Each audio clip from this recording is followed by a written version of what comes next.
Welcome to the weekly Roundup on TTV. I'm Najah Daha.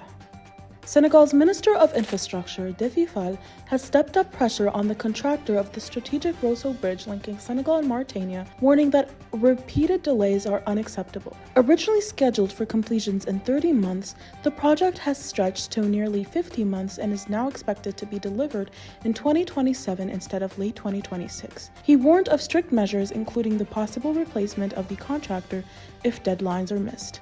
The 78th Ordinary Session of the Council of Ministers of the Organisation pour la mise en valeur de Fleuve Sénégal opened in Nouakchott under Mali's chairmanship. Ministers from member states are reviewing 2025 activity reports, work programs, and approving the 2026 budgets following preparatory expert meetings held earlier in the capital. The U.S. Chargé d'Affaires in Nouakchott, Karina R. Sanders, met Mauritania's Minister of Defense, Hanan Ould Sidi, to discuss bilateral security cooperation. She described Mauritania as a valued partner and highlighted joint efforts to enhance regional stability and counter transnational threats. The meeting also introduced the new head of military cooperation at the U.S. Embassy.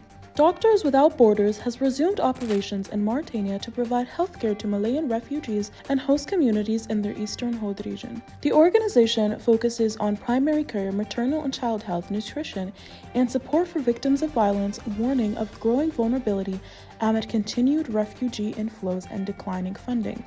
The EU-funded SAR project has conducted training programs in Mauritania to strengthen border surveillance, search and rescue capacities, and human rights protections along the Atlantic migration route. The initiative targets the Coast Guard, police, gendarmerie, and Navy, promoting coordinated and humane migration management.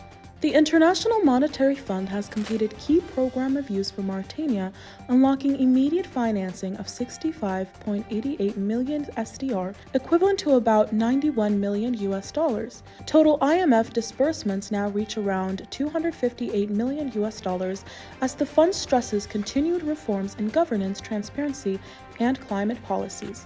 Mauritania recorded exceptional results during the 2025 off-season rice campaign, with production reaching nearly 230,000 tons, a 27% increase over 2024 and 41 above the 5-year average. Expanded cultivated areas and higher yields reflected improved agriculture practices nationwide. End of bulletin. For more details, follow us on our social media platforms or visit our website www.taqaddumi.mr.